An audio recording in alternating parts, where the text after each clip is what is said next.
First contact gone wrong. The starship Intrepid hung in the inky void of space, its sleek hull gleaming under the light of an alien sun. Captain Elena Rodriguez stood on the bridge, her dark eyes fixed on the viewscreen before her. The tension in the air was palpable as the crew awaited their first encounter with an extraterrestrial civilization. Status report. Elena barked, her voice steady despite the butterflies in her stomach.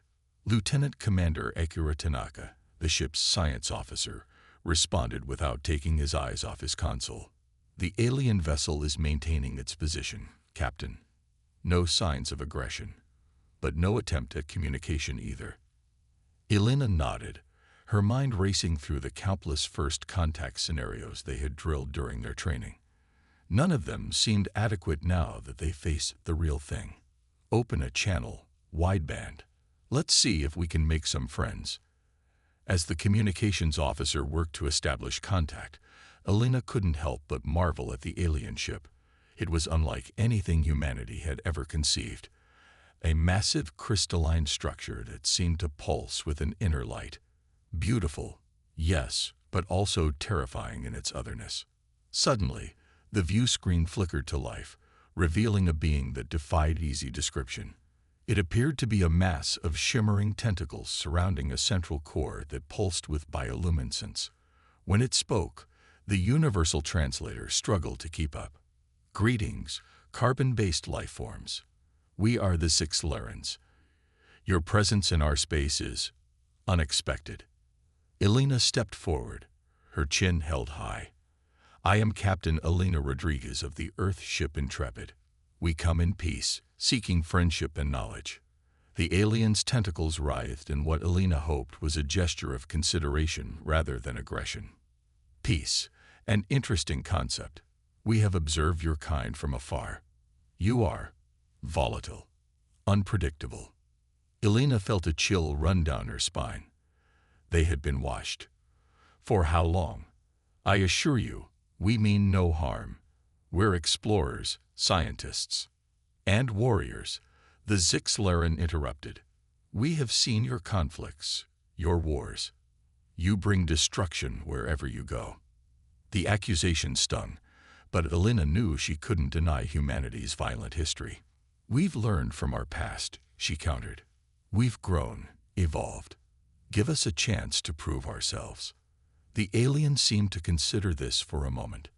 Perhaps a test, then, to prove your worth and peaceful intentions. Before Elena could respond, alarms blared across the bridge. Akira's voice cut through the chaos. Captain, they're charging weapons. Elena's mind raced. This wasn't how first contact was supposed to go. Shields up. Evasive maneuvers. The Intrepid lurched as it narrowly avoided the first salvo from the Zixlaren ship. Crystalline projectiles that seemed to bend the very fabric of space streaked past them, missing by mere meters. Return fire. The tactical officer asked, his finger hovering over the weapon's controls. Elena hesitated. She knew that how they responded now could set the tone for humanity's place in the galactic community. Negative. Defensive measures only. We need to show them we're not the aggressors they think we are. As if in response to her decision, another barrage of alien weaponry slammed into the Intrepid's shields. The ship shuddered, and damage reports flooded in from all decks. Shields at 60% and falling. Akira reported, his voice tight with tension. We can't take much more of this, Captain. Elena gritted her teeth. They needed a solution, and fast. Her eyes darted around the bridge, taking in the determined faces of her crew. That's when inspiration struck. Akira, what's the composition of those crystalline projectiles they're firing at us? The science officer's fingers flew over his console. Complex silicate structures, Captain. Highly energized, almost like living crystals. A plan began to form in Elena's mind. It was crazy, risky, and exactly the kind of thing that might just work. Can we modulate our shields to resonate at the same frequency as those crystals? Akira's eyes widened as he caught on to her idea. Theoretically, yes, but, Captain, that would be incredibly dangerous. we'd essentially be turning our shields into a giant tuning fork. "Do it," Elena commanded, "and prepare to divert all power to the shields on my mark." As the crew scrambled to implement her orders, Elena opened a channel to the Zixlaren ship. "This is Captain Rodriguez. We've made no aggressive moves against you, yet you attack us. Is this how you treat all new species you encounter?" The alien's response was cold. "You have not yet proven yourselves worthy of existence in our galaxy. This is merely the first trial." Elena's eyes narrowed. "Well then, let me show you how humans pass trials." With a nod to Akira, she gave the order. "Now." The intrepid shields flared to life with renewed intensity, pulsing with energy that matched the frequency of the incoming Zixlaren weapons. As the next volley struck, something incredible happened. Instead of impacting the shields, the crystalline projectiles seemed to dance around the ship, drawn into a complex orbital pattern. On the view screen, the Zixlaren's tentacles writhed in what Elena could only interpret as surprise. What is this?" Elena allowed herself a small smile. "This, my alien friend, is human ingenuity. We've turned your weapons into a pretty light show. Now, can we talk like civilized beings, or do you want to keep playing with crystals?"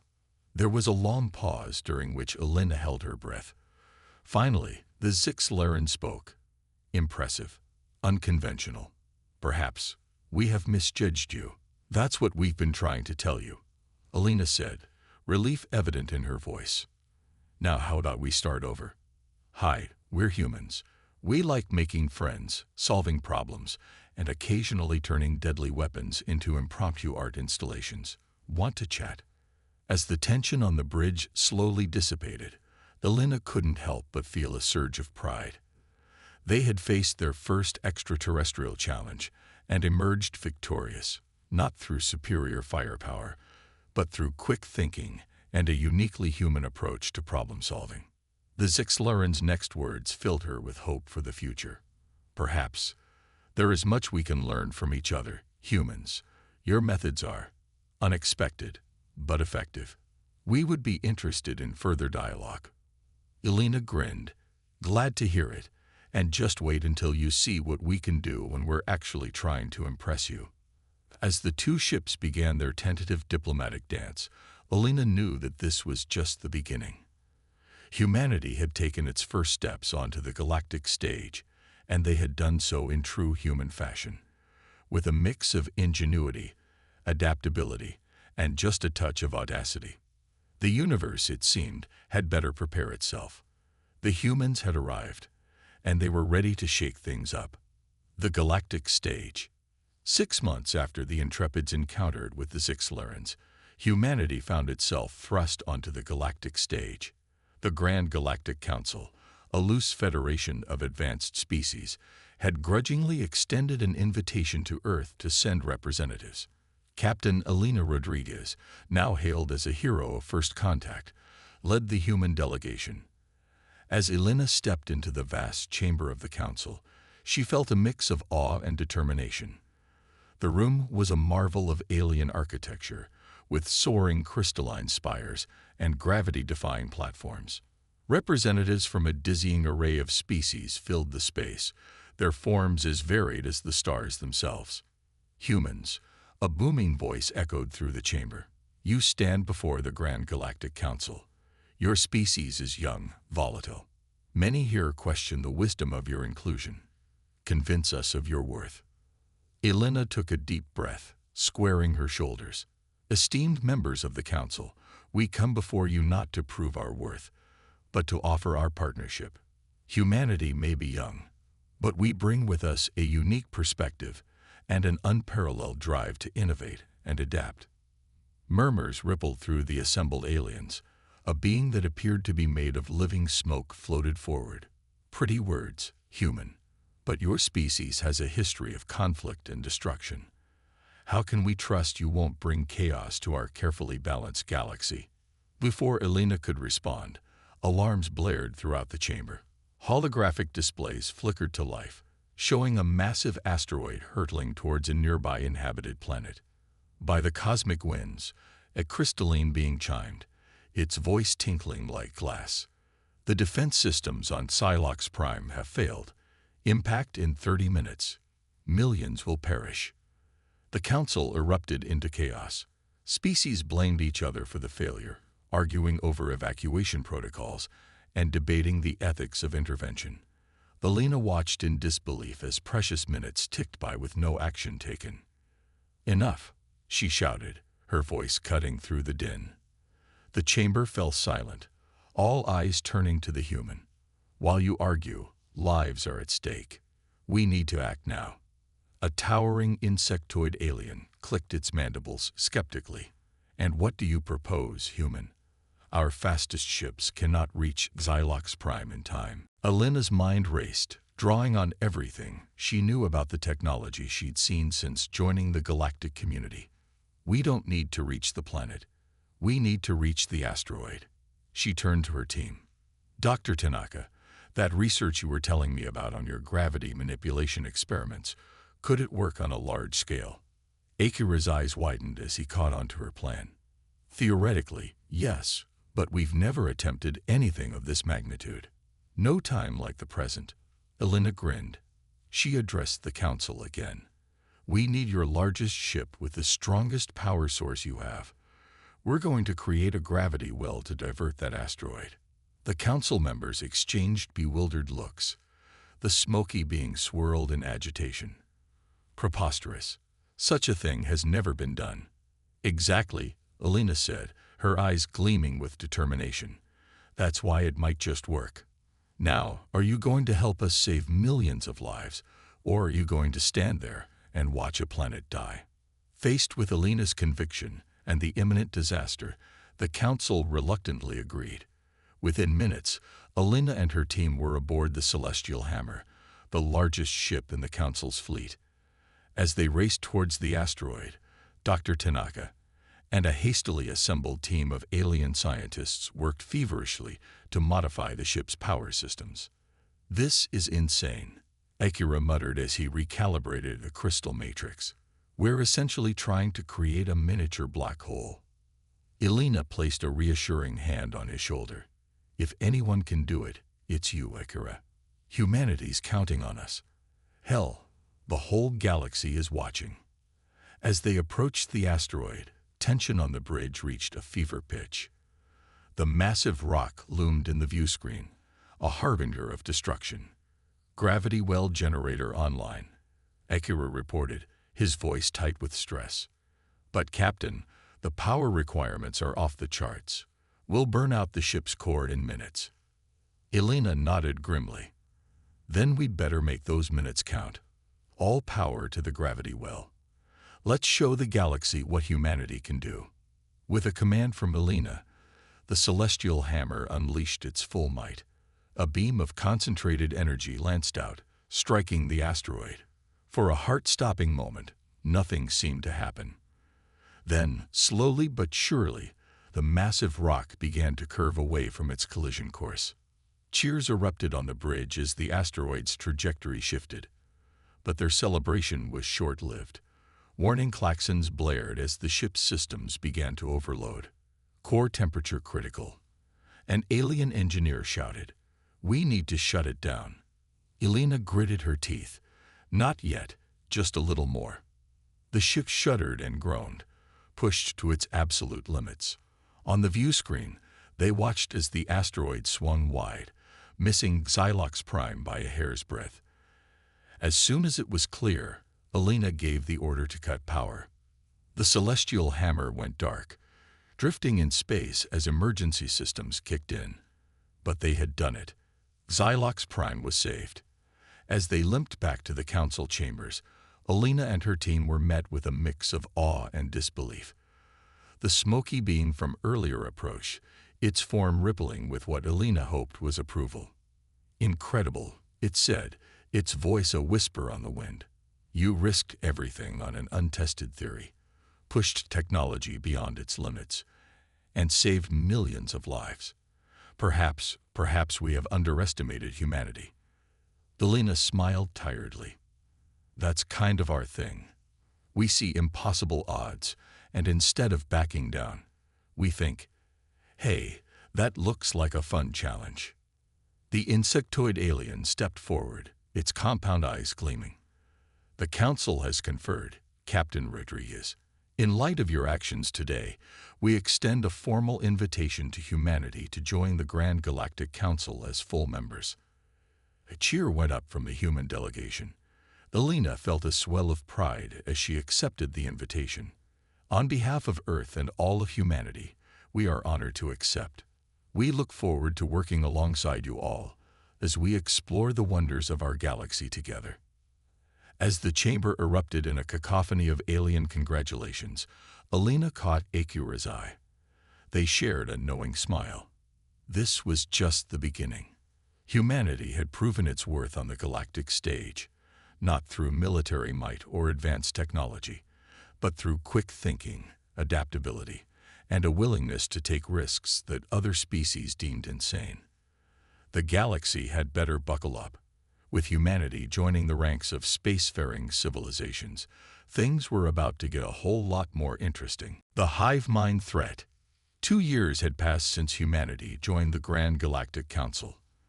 In that time, Earth had become a hub of interstellar commerce and cultural exchange. Alien technology merged with human ingenuity, propelling both to new heights. But as humanity reached for the stars, a shadow loomed on the horizon. Admiral Elena Rodriguez, newly promoted and commanding Earth's first intergalactic fleet, stood aboard the bridge of the ESS Prometheus. The ship's quantum sensors painted a grim picture on the main view screen. "It's confirmed, Admiral," Captain Akira Tanaka reported, his face grim. "The Vorthax hive has consumed another system. That's the third one this month." Elena's jaw tightened.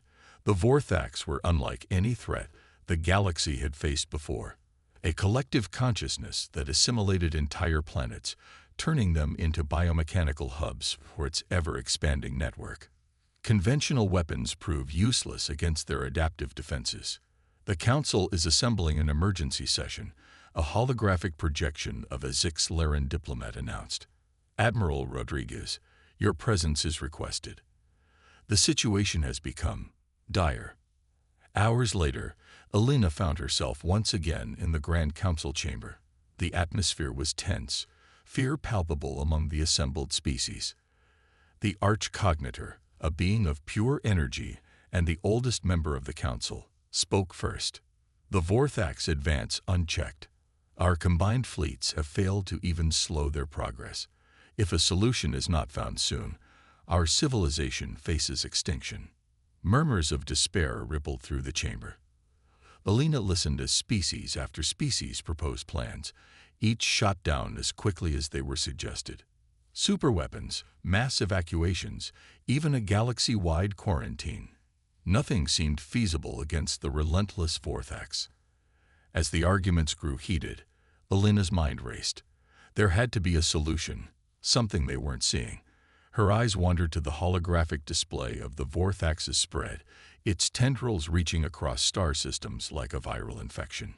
Suddenly, an idea struck her, crazy, dangerous, and utterly human.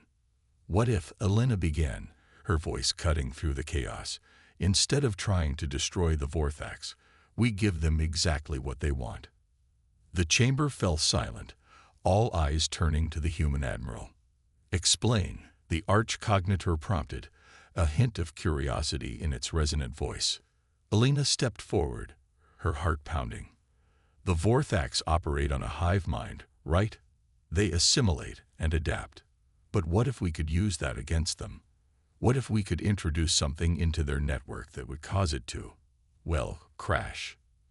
A Kulari scientist, his tentacles writhing in agitation, spoke up. "Impossible. The Vorthax's adaptive algorithms are beyond anything we've ever encountered. They would isolate and eliminate any foreign element within nanoseconds." "Not if it's something they desperately want," Elena countered. She turned to her old friend and colleague. "Dr. Tanaka, remember that quantum entanglement experiment we were working on before all this started? The one that kept collapsing because the data was too complex." Akira's eyes widened as he caught on. You can't be serious, Alina. That data nearly fried our most advanced AI. It would be like trying to stuff the entire internet into a calculator. Exactly, Alina grinned. The Vorthax want information, knowledge. They crave it. What if we gave them a dataset so massive, so complex that even their vast network couldn't process it? The council chamber erupted into a flurry of discussions. Some dismissed the idea outright, while others saw a glimmer of hope. The arch-cognitor's form pulsed thoughtfully. An intriguing proposal, Admiral. But how would you deliver such a payload? The Vorthax would surely detect any approaching vessel. Alina's expression turned grim. We'd have to let them capture one of our ships.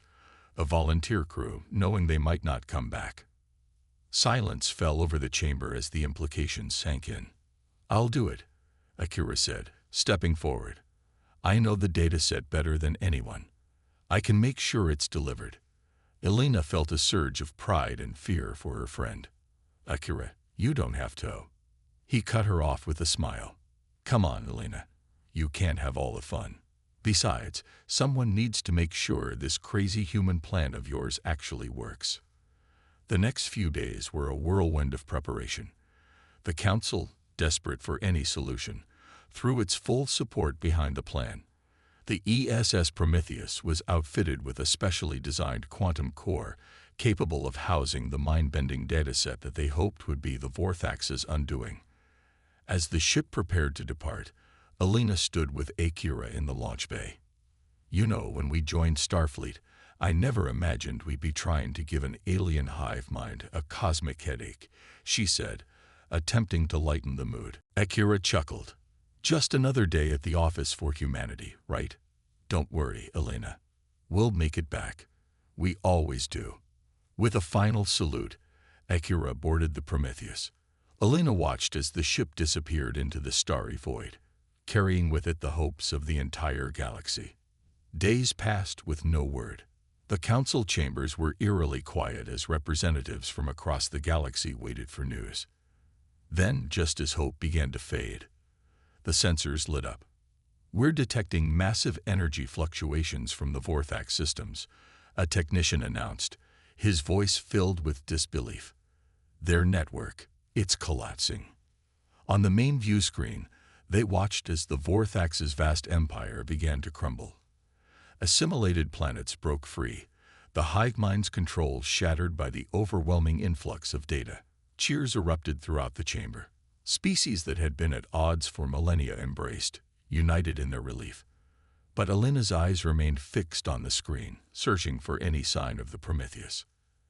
Hours later, as the council began to discuss plans for helping the liberated planets, a small blip appeared on the long-range sensors. The Prometheus, battered but intact, limped into view. Alina rushed to the communication panel. Prometheus, this is Admiral Rodriguez. Akira, do you copy? For a heart-stopping moment, there was only static. Then, Akira's tired but triumphant voice came through. Admiral, the package has been delivered. And let me tell you, the Vorthax have one hell of a headache. Laughter and applause filled the chamber. The arch-cognitor's form glowed brightly as it addressed Alina. Admiral Rodriguez, once again, humanity has demonstrated its unique creativity in the face of overwhelming odds. The galaxy owes you a debt that can never be repaid. Alina smiled, relief and pride washing over her. We're just happy to help. Though next time, maybe we could solve a galactic crisis without giving an alien hive mind the equivalent of a blue screen of death. As the council broke into discussions about the implications of their victory, Alina couldn't help but feel a sense of excitement for what the future held. Humanity had faced its greatest challenge yet and emerged victorious, not through brute force, but through out-of-the-box thinking and a willingness to take risks that other species wouldn't dare. The galaxy was vast and full of wonders, but also dangers beyond imagination. But with human ingenuity and the combined strengths of their alien allies, Alina knew they were ready to face whatever the universe threw at them next. After all, That's what humans do best. Turn the impossible into just another problem to solve, preferably with a solution that leaves the rest of the galaxy scratching their heads and wondering, how in the cosmos did they come up with that? Diplomatic chaos. In the wake of the Vorthax crisis, the political landscape of the galaxy shifted dramatically. Humanity's unorthodox solution had saved countless lives, but it also thrust Earth into a spotlight it wasn't entirely prepared for. As a result, Admiral Elena Rodriguez found herself in a new role: Earth's first galactic ambassador. The Great Conclave, a once-in-a-millennium gathering of all spacefaring species, was set to begin. Held on the neutral world of Harmonium, it promised to reshape galactic politics for generations to come. Elena stood on the balcony of the Earth Embassy, watching as ships from 1,000 worlds filled the sky. "Nervous?" a familiar voice asked. Elena turned to see Dr. Akira Tanaka, now her chief scientific advisor, approach with a smile. "Terrified," Elena admitted. "Fighting alien hive minds? No problem. But politics? I'd rather face a supernova." Akira chuckled. "Just think of it as another impossible problem to solve. That's our specialty, after all." As they made their way to the opening ceremony, Elena couldn't shake the feeling that they were walking into a minefield. The Grand Hall of the Conclave was a marvel of alien architecture, with gravity-defying spires and holographic displays that seemed to bend reality itself. The Arch-Cognitor, acting as the neutral mediator, called the conclave to order. "Esteemed representatives, we gather in a time of great change. The old alliances have crumbled, and new ones must be forged. Let us begin with the pressing matter of resource allocation in the liberated Vorthax systems." What followed was a political firestorm. Species that had been allies for eons now found themselves at odds. The Zixlarans argued for a hands-off approach, allowing the freed worlds to develop on their own. The Quilleri insisted on establishing protectorates to guide their recovery. And the Mercian, a feline species known for their mercantile prowess, saw an opportunity for new trade routes and economic expansion. Elena listened, her mind racing to keep up with the complex web of alliances and rivalries. When it came time for Earth to speak, she took a deep breath and stepped forward. "Fellow representatives," she began, "Earth proposes a collaborative effort. Instead of dividing these systems among ourselves, why not pool our resources? We could establish a joint task force, with experts from all our worlds working together to help these planets rebuild." The chamber erupted into a cacophony of alien languages. Some species nodded in approval, while others chittered in disagreement. The Mercian representative, a sleek feline with silver fur, purred sarcastically. "How charmingly naive. The humans would have us all hold hands and sing songs while opportunity slips through our claws." Elena felt her temper flare, but she held it in check. This was precisely the kind of diplomatic tightrope she'd been treading. But then, inspiration struck. A very human inspiration. "You're right," she said, surprising the Mercian. "It is naive to think we can all work together seamlessly. So let's make it interesting." A murmur ran through the crowd as Elena continued. "I propose a challenge. Each of our species sends a team to one of the liberated worlds. We have one standard galactic year to help that world rebuild and thrive. At the end of the year, we compare results. The team that's made the most progress gets priority in future collaborative efforts." The hall fell silent for a moment before erupting into excited discussions. The Quilleri representative waved a tentacle. "And how would we measure this progress? Technological advancement, economic growth. Why not let the inhabitants of these worlds decide?" Elena suggested. "After all, it's their future we're shaping.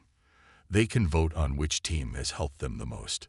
The Arch-Cognitor's form pulsed with what Elena hoped was approval. "An innovative proposal, Ambassador Rodriguez. It appeals to our cooperative nature while satisfying the competitive instincts of many species here. All in favor?" To Elena's surprise, a majority of the representatives signaled their agreement.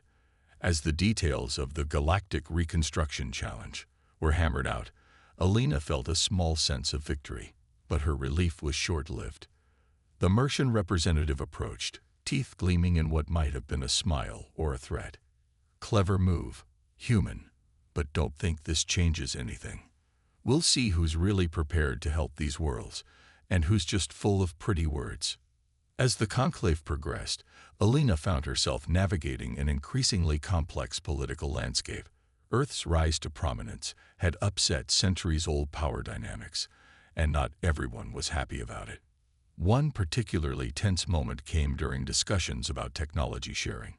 The Quilari, still skeptical of humanity's rapid advancement, accused Earth of withholding crucial innovations. "We have shared everything of relevance," Alina argued, frustration creeping into her voice. The Quilari representative's tentacles writhed in agitation. "Then explain how your species went from primitive chemical rockets to quantum drives in less than a century. Surely you must have had outside assistance." The implication was clear. They were accusing Earth of stealing technology. The chamber fell silent, all eyes on Alina. She felt a moment of panic, knowing her response could make or break humanity's standing in the galactic community. Then she laughed. The sound echoed through the chamber, causing confused murmurs among the assembled aliens. "Outside assistance," Alina said, shaking her head. "The only assistance we had was our own imagination. You see, humans have this strange quirk. We spend an inordinate amount of time dreaming up fantastic technologies in our fiction, things that shouldn't be possible. Then we set about trying to make them real." She gestured to Akira, who activated a holographic display. Images flashed by, old Earth movies and TV shows depicting faster-than-light travel, teleportation, and a myriad of other technologies that were now commonplace. "Star Trek, 1966, Alina narrated. "Communicators that inspired our first cell phones. 2001, A Space Odyssey, 1968, which dreamed up AI and tablet computers decades before we could build them. We humans have been imagining the future for centuries, and then challenging ourselves to create it." The chamber was wrapped, aliens of all species leaning in to watch the display of human creativity. Alina continued, her voice filled with passion. "We didn't steal these ideas. We dreamed them. Then we worked tirelessly to make them real.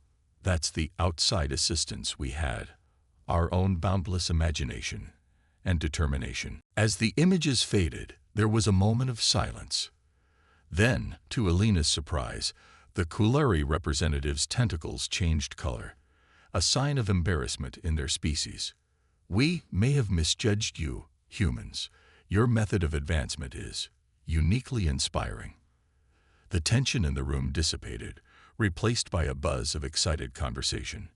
Species that had been skeptical of humanity now approached Alina with questions about Earth's culture and creative processes. As the conclave drew to a close, Alina felt a mix of exhaustion and exhilaration. They had navigated the treacherous waters of galactic politics, not through force or manipulation, but through creativity, adaptability, and a willingness to challenge conventional thinking. The arch-cognitor approached as the representatives began to depart. "Ambassador Rodriguez, you have given this old being much to ponder.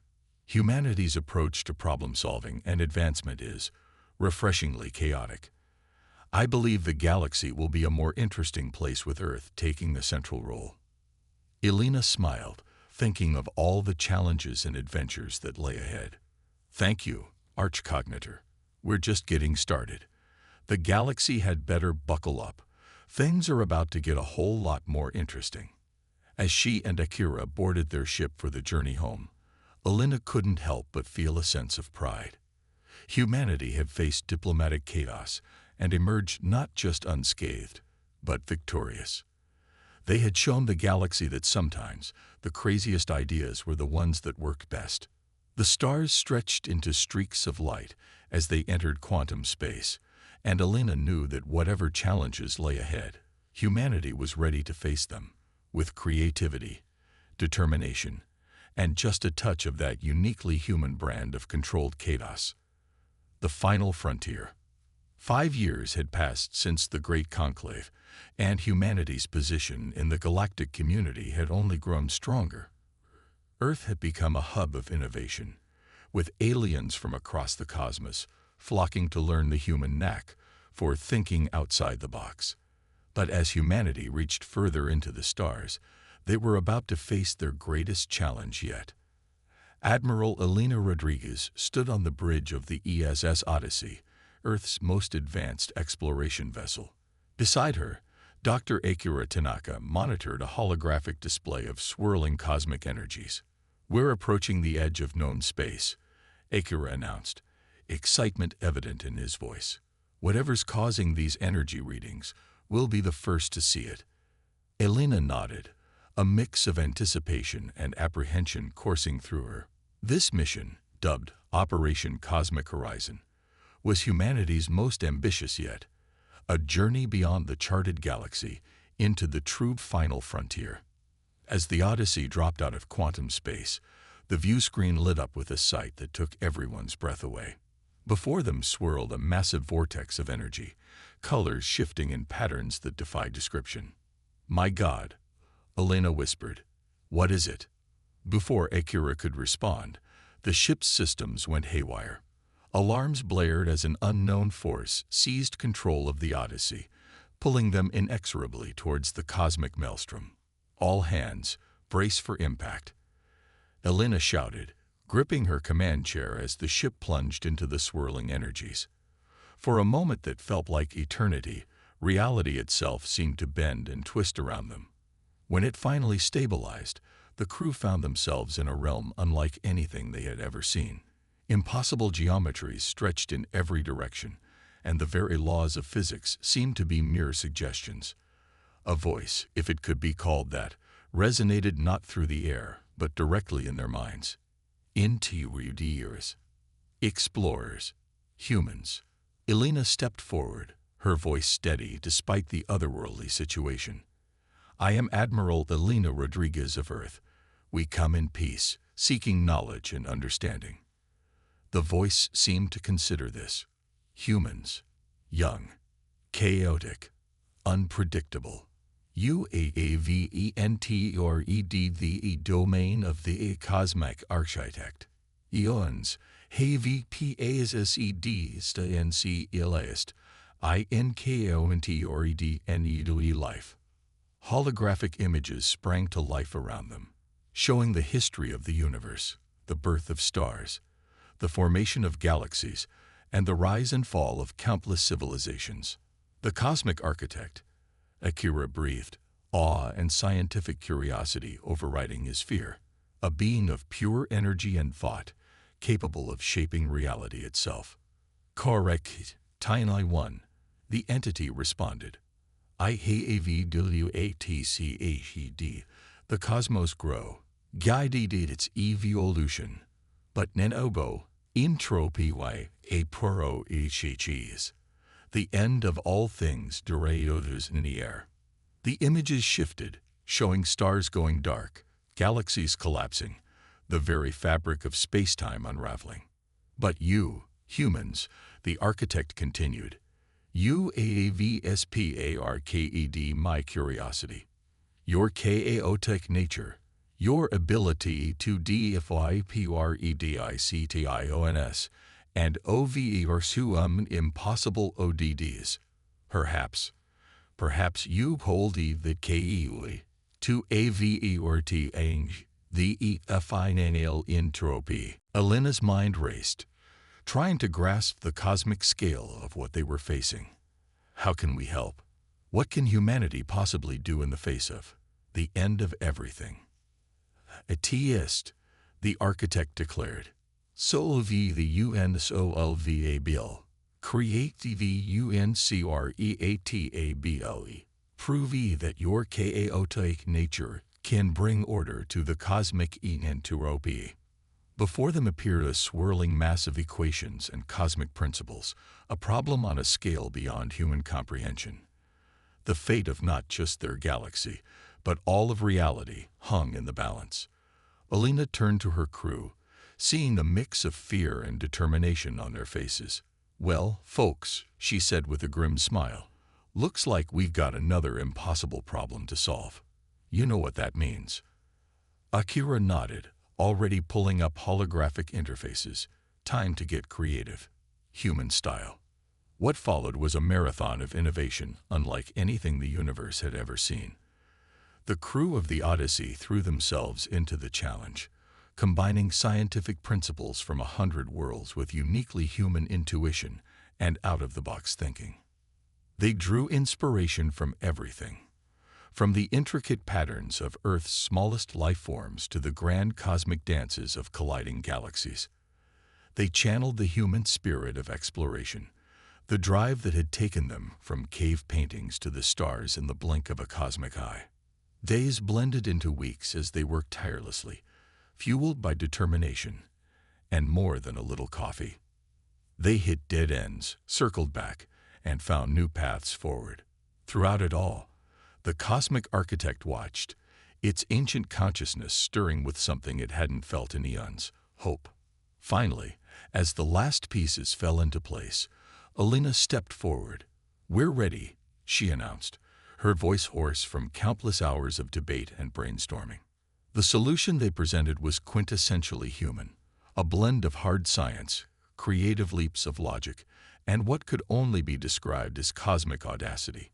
They proposed a network of quantum-entangled singularities spread across the universe, working in harmony to channel and redistribute cosmic energy, staving off entropy itself. For a long moment, the architect was silent. Then, the realm around them began to shift and change. "Extraordinary," the cosmic being declared. "In all my eons, I never conceived chaos bringing order. Unpredictability creating stability. UAAV the impossible, humans." The holographic displays came to life once more, showing the implementation of their solution across the cosmos. Galaxies brightened, dead stars reignited, and the very fabric of reality seemed to strengthen.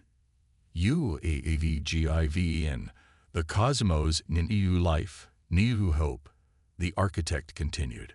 The aegid of ENTRPWA is POSTPONED, and a new era of cosmic evolution can begin. As the crew of the Odyssey celebrated, tears of joy and exhaustion streaming down their faces, Alina felt a swell of pride unlike anything she'd ever experienced. Humanity, the upstart species that had clawed its way to the stars, had just saved reality itself. "Return to your realm, humans," the architect said, its voice filled with newfound respect. "Your journey is far from over. The cosmos will be achieving your progress with great enthusiasm."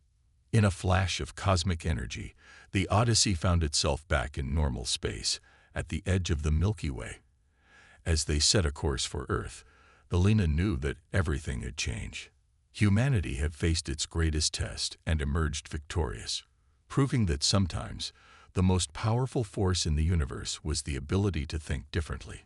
As news of their cosmic encounter spread, the galaxy buzzed with excitement and awe. Humanity, once seen as unpredictable and chaotic, was now hailed as the saviors of reality itself. The age of human innovation had begun, and the universe would never be the same. Alina stood at the viewport, watching the stars streak by as they headed home. She thought of all they had accomplished, all the challenges they had overcome, and all the adventures that still lay ahead. "You know," she said to Akira, who stood beside her, "when I joined Starfleet, I never imagined we'd end up saving the entire universe." Akira chuckled. "Just another day at the office for humanity, right? I wonder what impossible problem we'll solve next." Alina grinned, her eyes fixed on the cosmic horizon. "Whatever it is, we'll face it the way we always do, with creativity, determination, and just a touch of that crazy human magic that makes the impossible possible." As the Odyssey soared through the stars, carrying with it the hopes and dreams of humanity and countless alien races, one thing was certain: the adventure was just beginning. And humanity, with its unique blend of chaos and innovation, was ready to lead the charge into a brighter, more fantastic future than anyone had ever dared to imagine. The universe had better buckle up. The humans were here to stay, and things were about to get intense.